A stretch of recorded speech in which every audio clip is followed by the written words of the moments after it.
Y ustedes comienzan cuando ustedes quieran.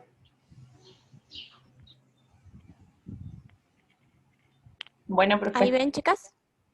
Ahí se está empezando a compartir. Sí, ahí está, perfecto.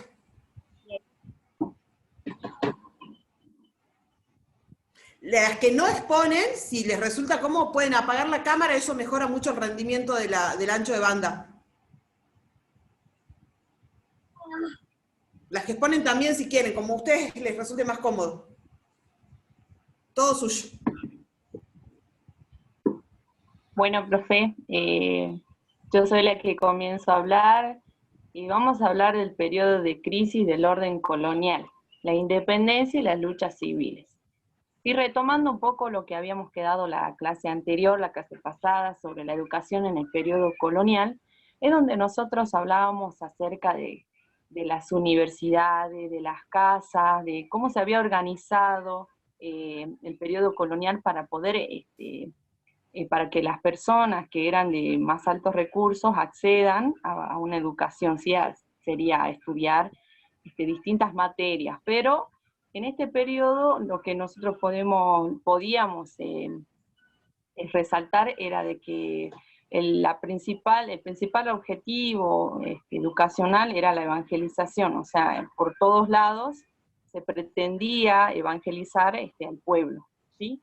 Esa era la palabra clave, ¿no? Y yo quería resaltar algunas cosas que no se hablaron en la clase pasada, pero que a mí me parecen importantes, que era como cómo se impartía la educación a aquellas personas que no podían acceder a las universidades, a los que no pudieron acceder a la escuela de las primeras letras, y también cómo era la educación en ese momento, ¿sí?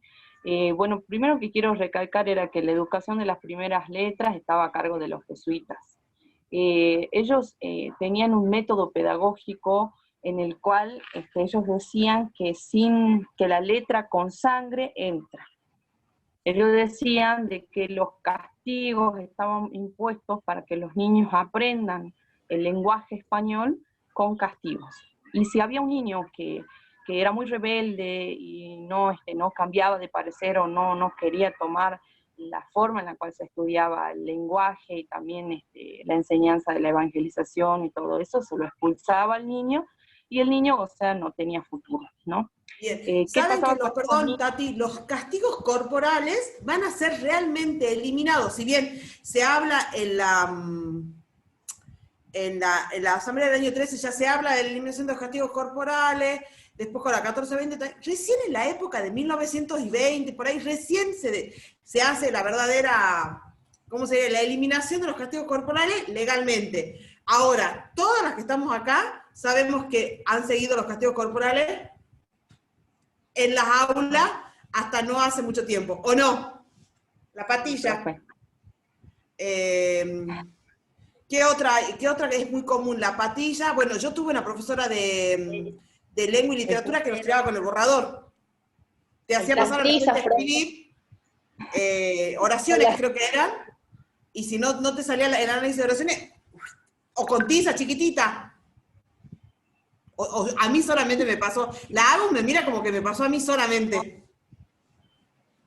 No, profe, yo tenía también en el colegio, tenía un profe, pero no sé si él lo hacía de jodido que era, digamos, pero él también era de matemática y era como que nos metía con las reglas así, por la espalda, por la cabeza, por donde sea, digamos. Claro, sí. Exacto. Bueno, bien, Tati, hay unas características bien particulares de la educación en el periodo colonial que de hecho tiene una continuidad, ¿verdad?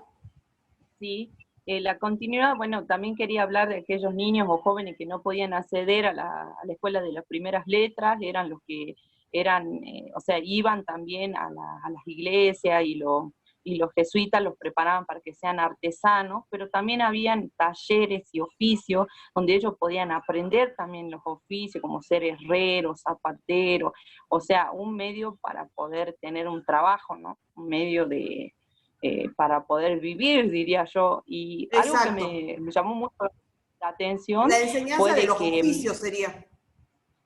Sí, la enseñanza de los oficios.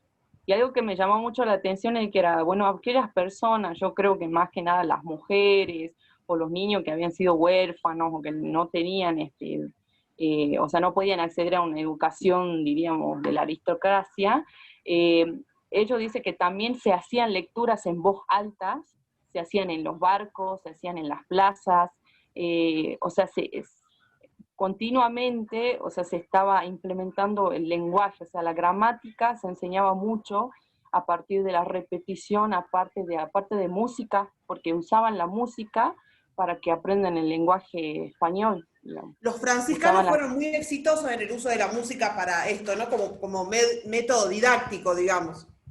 Claro, como método didáctico. Y ahí quiero, bueno, empezar a hablar del tema que nos toca, y cuando empezamos a hablar de la crisis del periodo colonial es cuando lo expulsan a los jesuitas, justamente, y entran los franciscanos allí a formar parte de la educación. Ya no están los jesuitas, están ahora a cargo los franciscanos. ¿Sí? ¿Y qué es lo que sucede? ¿Cómo entramos a este tema de la crisis del orden colonial? Esto sucede a partir de las ideas ilustradas, ¿sí? ¿Qué es lo que pasaba? Dice que hubo como un sacudimiento, tanto en la universidad, en las escuelas, en los talleres, en las casas. Fue un sacudimiento que vino, pero por influencias de Europa, que la corona borbónica lo quiere tomar de una manera distinta, ¿sí? O sea, ¿cómo lo quiere tomar la corona? La corona lo que quiere hacer, como vienen pasando los sucesos de los reyes, que están ahí atentados, porque viene la Revolución Francesa y todo Bonaparte, empieza ahí una persecución, ¿no?, a las coronas.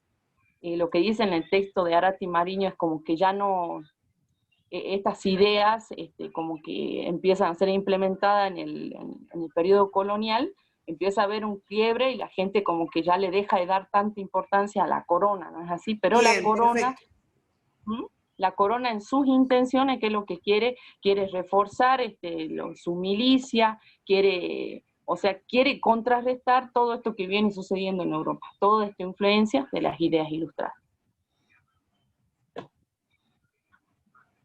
Bien.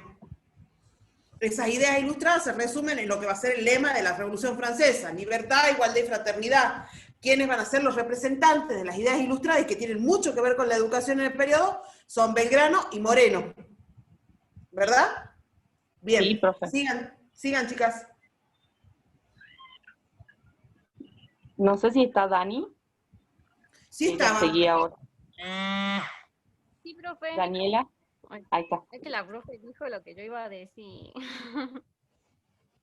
Bueno, yo voy a hablar sobre las nuevas ideas pedagógicas que surgieron en este periodo, y decimos que estas se caracterizaron en dos aspectos, digamos. Una era la tenencia de libertad de su filosofía, que se oponía a todo lo que tuviera que ver con las raíces del pasado. Esta se manifestaba en un anhelo, digamos, de la libertad y por mantener el pensamiento y el escepticismo en la materia religiosa, decía.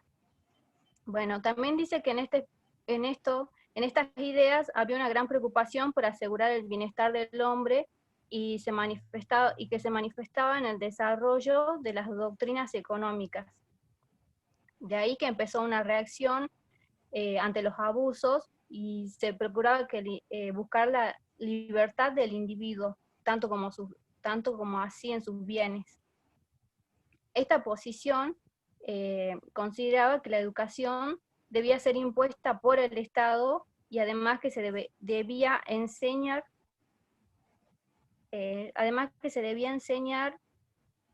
a todos los ciudadanos. Y bueno, digamos que estas ideas se caracterizaban también por dos pensamientos, que eran el enciclopedismo y la fisiocracia. Perfecto. Bueno, estas ideas provienen de España, que es lo que comentaba Tati, y decía que como tuvo un auge extraordinario allá, se trasladan a América. Y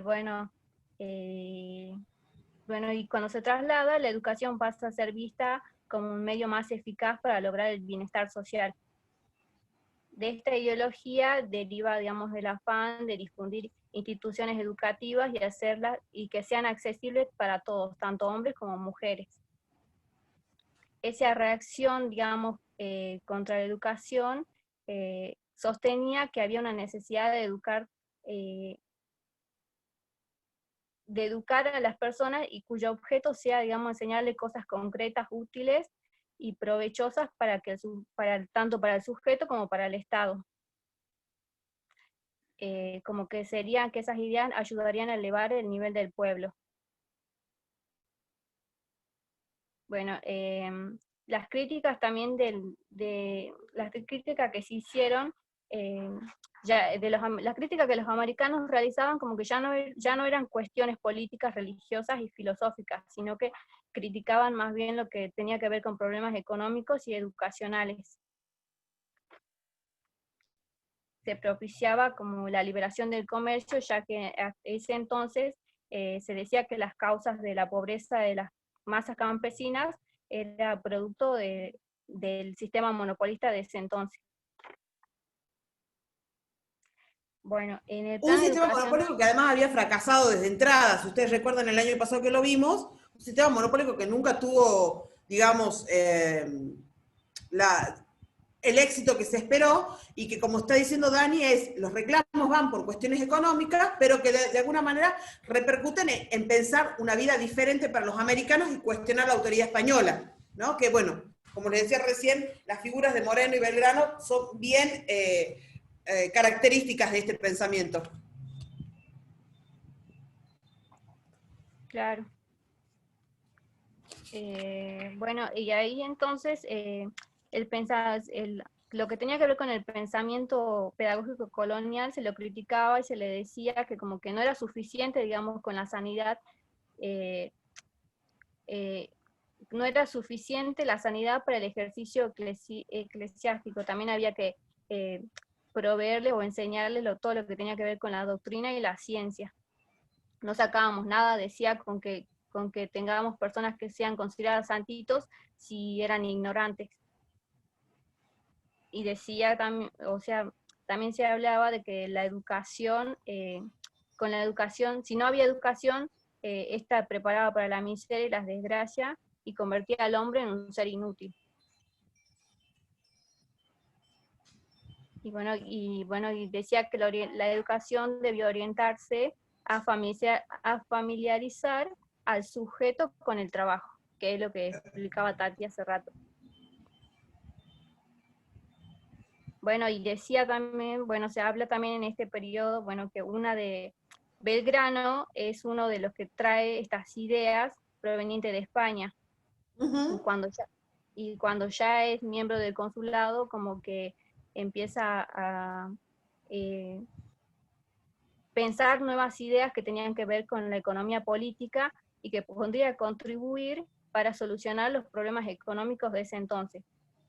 Entonces, él consideraba que era preciso proteger el comercio y la mejor manera era a través de los principios de la ciencia. Entonces, también propuso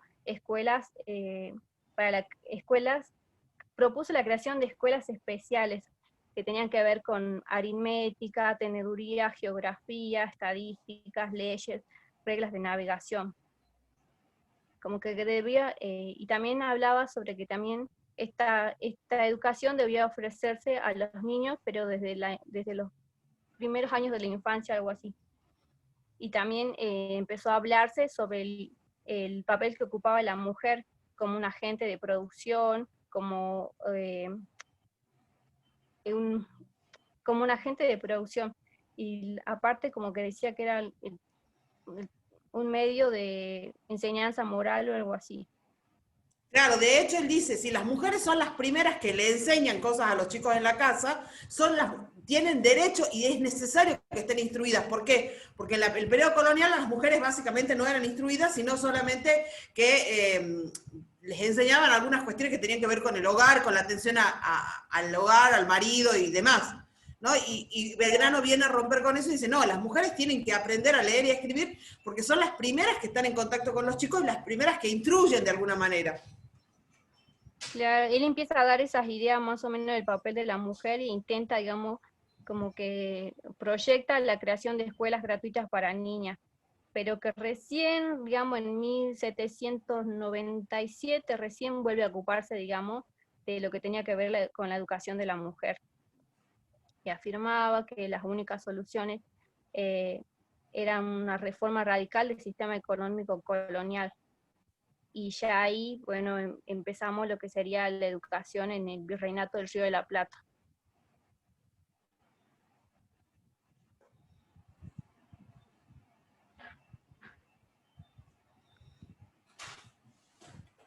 ¿Qué haces?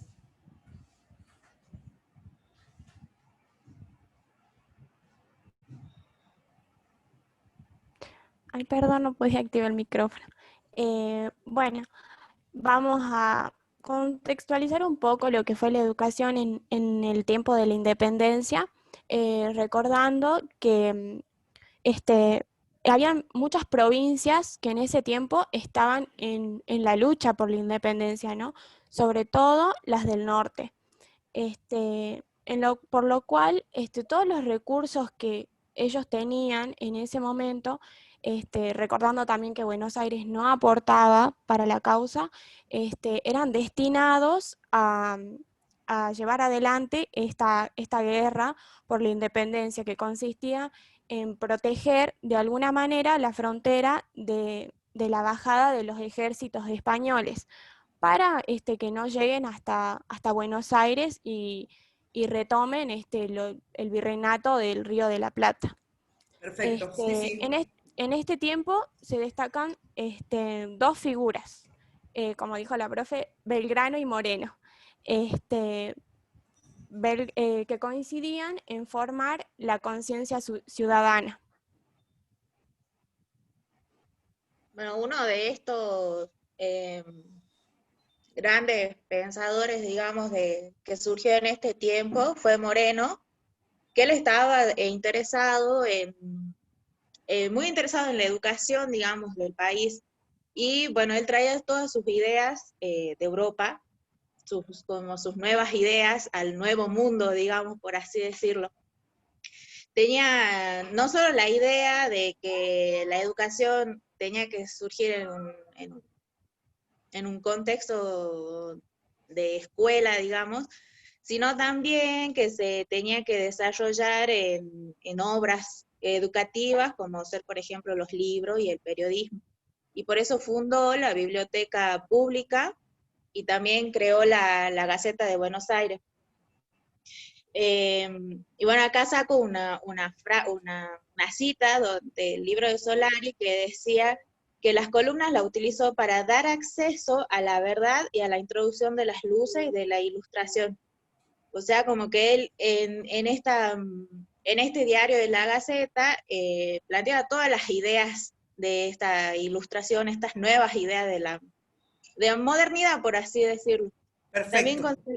También consideraba que había que hacer un nuevo establecimiento educativo que reemplace a la educación, a la institución colonial.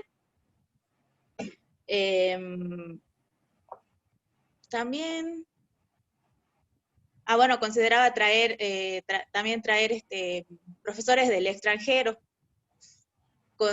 que eran ellos más los que tenían el conocimiento de toda esta modernidad, y él sentía como que eran los capacitados para difundir estas ideas también. Bueno, también consideraba que formarían el plantel, con los años se producirían hombres que fueran el honor y la gloria de su patria, de la patria.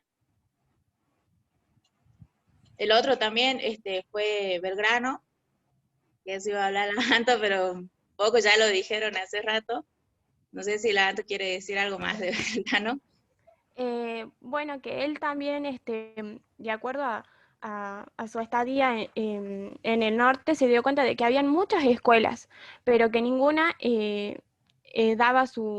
como que ninguna estaba en su mayor potencial para poder desarrollar la educación de los niños. Bueno, él también pensaba mucho como Moreno, que fundó la biblioteca precisamente para que todas las personas puedan ir y puedan aprender de los temas que les fueran, o sea, que ellos quisieran. También la Gaceta la fundó para que la gente se informe, para que se enteren, para que no ignoren de lo que estaba pasando fuera del país y también adentro, ¿no? Entonces Belgrano consideraba que se debían crear escuelas de primeras letras en las parroquias de la ciudad y de la campaña, y que dependía de los jueces obligar a sus padres a mandar a los niños a la escuela. También dependía de los párrocos, que ellos sean influencia de los padres, ¿no? Para que manden a sus niños a la escuela. Y como dijeron anteriormente, también la educación de la mujer. Él consideraba que la mujer era quien desarrollaba las virtudes morales y sociales en el niño.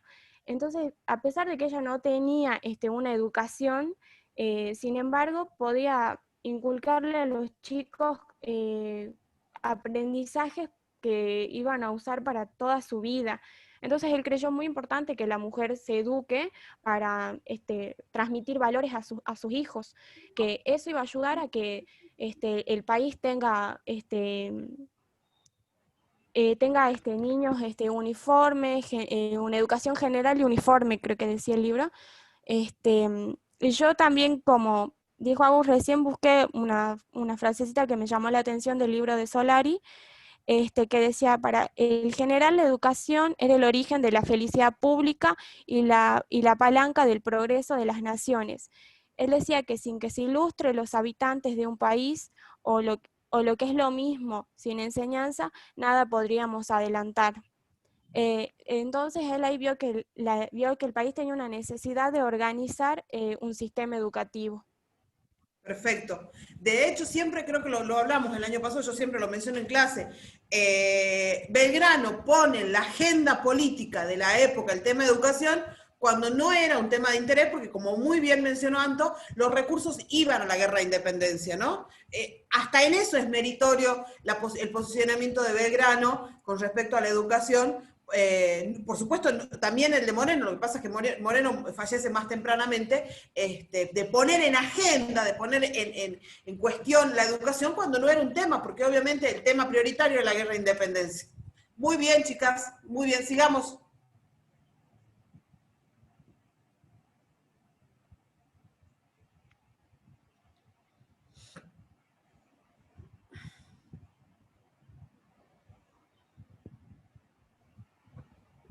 Hola, buenas tardes, profe. Sí, buenas tardes. Bueno, en las guerras civiles vamos a hablar sobre los unitarios y los federales, donde vamos a hablar sobre la dictadura de Rosas. Está considerada a partir del uso de la fuerza, o sea, él tomó el gobierno por la fuerza y con violencia para consolidar un poder. A ver, no nos equivoquemos. Rosas no tomó el gobierno por la fuerza, Rosas lo nombró la Sala de Representantes y es más, en el segundo gobierno plebiscitó su popularidad por medio de una especie de elecciones. No confundamos Rosas con Lavalle, Yani. Rosas no tomó el gobierno por la fuerza. Que después haya instaurado una especie de dictadura, sobre todo el segundo gobierno, es otra cosa, pero no tomó el gobierno por la fuerza. Ajá, bueno, profe. También sobre en 1820, después del estallido civil, se provocó la renta aduanera, donde dejaron, o sea, Buenos Aires se hace cargo de la renta aduanera y deja al interior despojado de su riqueza, dejándolo en la pobreza y en lucha, durante 40, 60 años más o menos. También, cuando hablamos de las luchas civiles, hablamos de la batalla de la Tablada, donde las luchas entre los poderes unitarios y federales, entre los hombres del interior, pero si bien todos defendían el mismo, o sea, todos eran del interior, pero se enfrentaban entre ellos mismos. Como pasó de Facundo. ¿Cómo? Y el enfrentamiento entre Facundo y quién. Y Paz. Marco Bien. Paz. Pero la idea es, ¿qué pasó en la educación mientras el país se desangraba en las luchas civiles, Yani? Vamos a lo puntual, porque si no se nos va a pasar la hora, y recuerden que hoy la clase es un poquito más corta porque tenemos taller después. Profe, Sí. en este periodo de las luchas civiles, nosotras destacábamos a dos personajes, a Rosas y a Rivadavia. Rivadavia ya había tenido como que un protagonismo en la educación cuando fue miembro del triunvirato, cuando formó parte del triunvirato. Él, bueno, él había viajado a Europa y trajo las mismas ideas que Moreno sobre los ilustrados, igual que Belgrano, como había dicho Dani anteriormente. Él quería básicamente un sistema educativo, hizo muchas cosas, como por ejemplo, implantó el sistema lancasteriano, eso lo hizo durante su gobierno, por ejemplo. También fundó la Sociedad de Beneficencia, que era para niñas huérfanas, la educación para las niñas huérfanas. Bien. Bueno, él básicamente tenía muy buenas ideas, pero no concordaba con la realidad en la que estaba viviendo el país, que era Esto que un decía la clima Yani, ¿no? totalmente... Sí. Completamente despojado y empobrecido. Sí, profe, y ahí también yo creo que podemos hablar de lo que hablaba el Arati Mariño, que decían que las instituciones, las universidades, todo eso se habían usado como cuarteles, o sea, y estaban en un estado deplorable, o sea, no eran buenas Mirá que instalaciones. las universidades, las escuelas, Tati, porque universidad Sí, solamente existía la de Córdoba y después la va a de existir Córdoba. la de Buenos Aires, que la crea justamente Bernardino. Sí, sí, Profe, nosotros habíamos ujú. leído que el Colegio de San Carlos había sido en ese tiempo de las luchas desmantelado y había pasado a ser un cuartel de los militares en ese tiempo. Perfecto, exactamente. Y así las escuelas de la campaña, todo el tiempo las ciudades tomadas las campañas militares y después por las luchas civiles, que bien estaba explicando la Yani, un interior que se debate entre la lucha de unitarios y federales, entre Facundo Quiroga y el Manco Paz. Entonces ustedes imagínense que la educación no va a ser una cuestión prioritaria en este periodo. ¿Por qué? Porque no hay recursos. Así es, Bien. profe, y principalmente creo que se quería enseñar a lo que se quería enseñar era mucho sobre la inteligencia militar, o sea, se apuntaba mucho que si se hacían universidades y todo eso, tenían que, o sea, las materias principal debía ser matemática, porque se creía que para los militares lo mejor era la matemática, entonces eso también se apuntó mucho por estar rodeado de luchas civiles, por querer ser independientes, ¿no? De la corona, y yo creo que fue una de las influencias más fuertes, ¿no? En la educación. Bien, en este periodo Tati ya terminó la guerra de independencia, o sea que ya se declaró la independencia, terminó la lucha con los españoles y las luchas son internas, que es lo que estaba explicando Yani, con respecto a este interior que agoniza despojado de sus recursos y que se ve en este debate permanente entre unitarios y federales. Y Buenos Aires manejando la renta de la aduana para sí, por supuesto. Bien, bueno, sistema Lancaster impone Rivadavia, que es una especie de modernización, ¿no? Muy interesante lo que propone. De hecho, se va a crear la Universidad de Buenos Aires durante el gobierno de Rivadavia, el Museo de Ciencias Naturales y la Sociedad de Beneficencia. ¿Y qué pasa durante la época de Rosas con la instrucción, con la educación, con todo esto? Bueno, profe, con Rosas, bueno, como él llegó al gobierno después del fusilamiento de Dorrego. Él ahí es cuando asume a su primer gestión como gobernador, si no me equivoco, de Buenos Aires. Sí, como gobernador de Buenos Aires. Creo que en 1828, si no me equivoco. 29. 29. Él básicamente comenzó con una acción antirrivadaviana, en donde deshizo todos los avances que se habían hecho durante la gestión de Rivadavia, como por ejemplo el tema de la educación privada.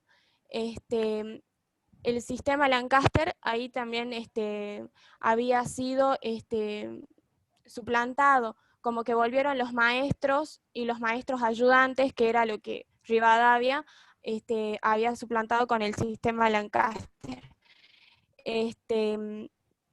Debido a eso, varias escuelas habían cerrado. Bien.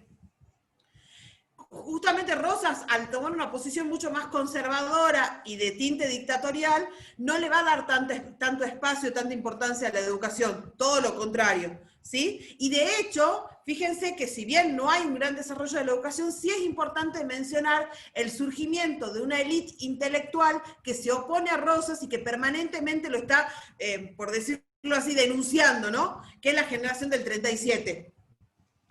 Sí. Obviamente no hay los avances o los proyectos de educación popular o de educación de primeras letras que habían planteado Belgrano y Moreno, tampoco los proyectos de avanzada o de modernización que había planteado Rosas, sino que por el contrario, de alguna manera, hay como un retraso y sobre todo un periodo de gran conservadurismo que tiene que ver con este carácter dictatorial de Rosas, y donde la intelectualidad, el grupo intelectual, se pone enfrente de Rosas, es su opositor.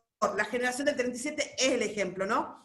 Y dentro de la generación del 37 va a estar Sarmiento, ¿no? La figura de Sarmiento es importante acá porque es el gran enemigo de Rosas y es quien de alguna manera lo representa en la literatura cuando escribe justamente Facundo, Civilización o Barbarie, y usa la figura de Facundo para hablar de la realidad argentina de ese momento, de la realidad de las Provincias Unidas, de la Confederación y de Rosas, ¿sí?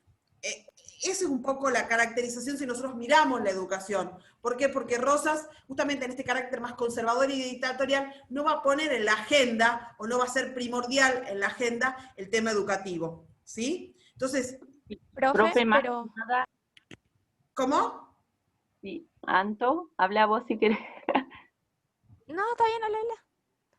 Era lo que iba a hablar, es que más que nada él también lo que nosotras hablábamos, socializamos el otro día de la lectura, es que él quería imponer, ¿no? O sea, en las universidades, si no era federal, no podía entrar, o sea, si no usaba el rojo punzón, todo ese lenguaje, no sé si sería el lenguaje, sino la imagen simbólica, ¿no? Del color rojo. La adoctrinación que él hizo. Perfecto, la adoctrinación. Y la Iglesia Católica, que en la mayoría del periodo rosista va a ser aliada a Rosas. Entonces este carácter conservador también es acompañado por la Iglesia Católica, ¿no? Es súper interesante también ver eso, cómo la Iglesia tracciona, porque de alguna manera eso le permite tener más poder a Rosas. ¿Sí? Acá, si yo tuviera que poner o resumir, como hicimos la semana pasada, la clase anterior, en 2 o 3 líneas, diríamos que la educación en la crisis del orden colonial toma una importancia, ¿por qué? Porque hay ideas, que son las ideas ilustradas, que ustedes muy bien han descrito, que sostienen, que promueven un pensamiento divergente y que cuestionan la dominación española. Y que las figuras de Belgrano y Moreno ponen en cuestión, ponen en la agenda, digo yo, la importancia de pensar la educación. Ahora, no es tema prioritario porque la guerra es el tema prioritario, la guerra de independencia. Y en el periodo posterior a la guerra de independencia, que es lo que ustedes muy bien han analizado, que es el periodo de las luchas civiles, de las controversias entre unitarios y federales, la educación tampoco va a ser prioritaria o tampoco va a ser tema prioritario, tema esencial. ¿Por qué? Porque de alguna manera la prioridad está en solucionar esta lucha ideológica, esta discrepancia ideológica entre unitarios y federales que llevan a pensar el país en 2 modelos antagónicos. Entonces la educación no es prioritaria. Y de hecho, lo que vamos a ver, y que muy bien lo plantea Narati Mariña y lo plantea Solari, es solamente ensayos, ¿no?, de prestarle atención a la educación sin que ésta sea prioritaria o sea esencial. ¿Se comprende? Sí, profe. Bien. Bueno, algo más que el grupo quiera agregar, las compañeras que no han expuesto y están escuchando, ¿han podido leer el texto, han podido seguir la exposición, o no han leído pero han entendido de lo que se planteó? Se abre el micrófono. Si querés, deja compartir pantalla, Anto, para que nos podamos ver todas. Está muy bien la síntesis que ustedes han logrado.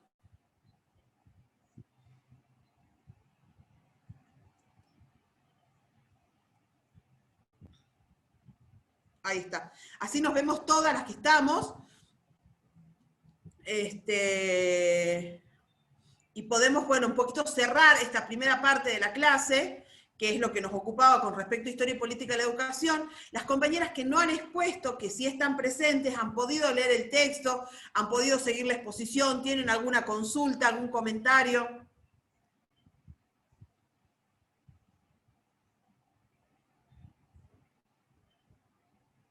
¿Están mudas? No, está muy linda la exposición, muy clara y precisa. Encima abundan otras cosas, pero tomar las cosas más principales, que es lo más importante. Yo te escucho como muy quebrada el sonido. Si lo querés escribir en el chat, por favor, y yo lo leo. Yo voy a leer acá, una compañera escribió en el chat.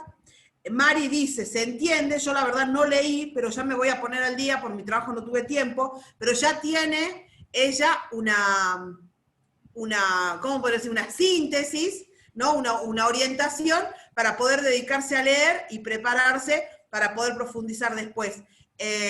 A ver, ¿quién más? De las que no expusieron.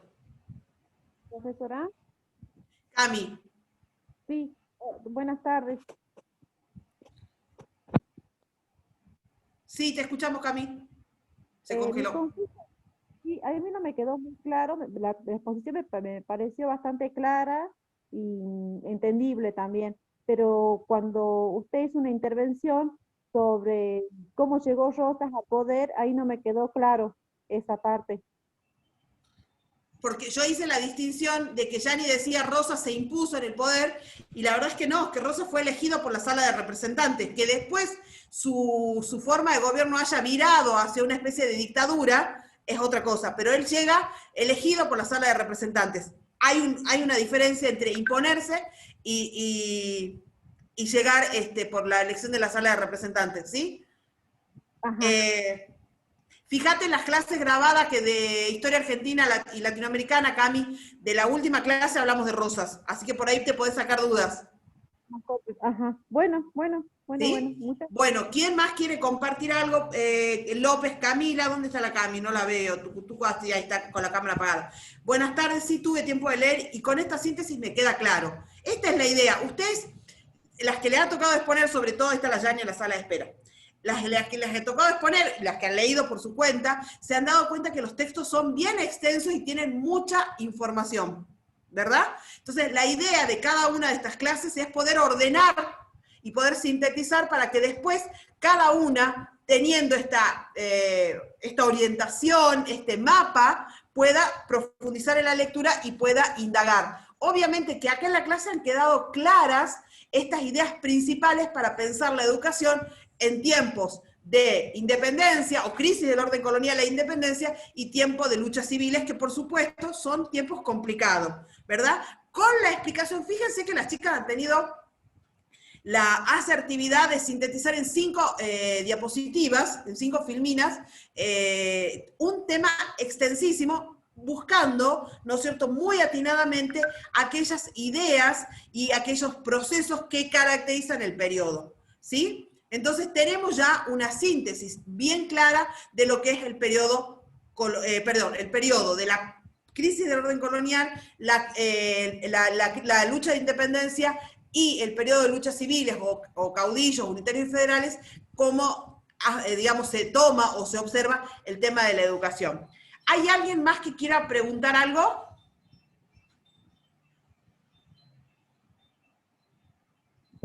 Bueno, vamos, son y 45, yo les había pedido de hecho al grupo, que además han sido muy prolijas con mi pedido, que hagamos una clase más acotada para poder, porque yo había planificado el taller de lectura con la otra materia, y de hecho han hecho muy bien su tarea, más allá de lo que yo les haya pedido, porque este es el objetivo de que los grupos expongan, por así decirlo, es poder plantear una síntesis, esto que decía Cami, ¿no? La síntesis me orienta para terminar de entender el texto, lo puedo ordenar, porque son realmente periodos que nosotros ya hemos analizado y ahora lo que hacemos es poner el ojo en la cuestión educativa. Entonces, muy bien presentado por las chicas, han hecho la contextualización, han hablado de qué se refería el tema y por supuesto han mirado la educación. Si no hay nada más de preguntas, vamos a dejar acá, por supuesto esto queda grabado, yo, ya saben, entre hoy a la noche o mañana ya les mando el documento orientador con las próximas actividades, vamos a elegir a un nuevo grupo que exponga el próximo periodo, de la misma manera que han hecho las chicas muy asertivamente, hoy son muy pocas, en general ustedes son más de 30 en esta materia, o más de 20 son, no más de 30. Esto queda grabado, obviamente las compañeras que no han estado van a poder, ¿qué cosa?, acceder a la grabación y organizarse para la próxima clase, exponiendo el próximo tema, como muy bien lo han hecho las chicas hoy. Si no hay más preguntas, cerramos esta parte, yo pongo pausa en la grabación, la clase queda abierta, y las que quieren pueden salir y volver a entrar a las 6 para el taller de lectura, por ahí Cami, hoy no vamos a hablar de Rosa, vamos a hablar de unitarios y federales, por ahí te puede servir,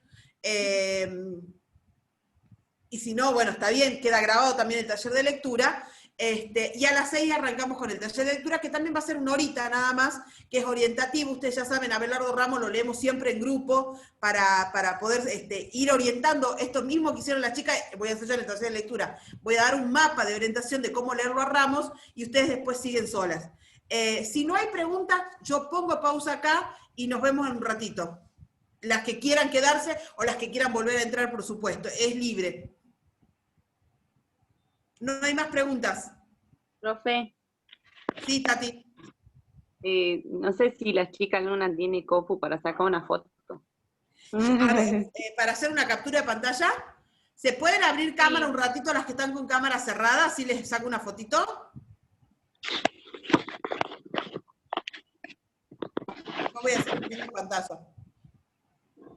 Si se pueden abrir cámara, ahí está, perfecto. Usted avise, pero así ponemos nuestra mejor cara. Pongan sus mejorísimos gestos que están re divertidos en clase. Ahí pongo, ahí está. Me estaba quedando sin batería. Bueno, ahora hago un print de pantalla, ahí está la Dani. Bien, esperen 2 minutos, print de pantalla, y se los paso al grupo, ¿sí? Bueno, chicas, muchísimas gracias. Excelente el trabajo del grupo. Las que no les tocó esta vez, ya saben cómo encararlo para la próxima, ¿sí? Fíjense que las chicas han hecho la contextualización, revisando algunos puntitos de lo que vimos en Historia Argentina, y luego bien de lleno al tema educativo. Por ahora me despido, nos vemos en un ratito las que vayan a entrar, ahí hago otro print de pantalla por las dudas, pongan su mejor cara de felicidad que les encantó la clase. Bien, lo paso al grupo. Bueno, chicas, muchísimas gracias. Ahí busco el grupo y lo paso.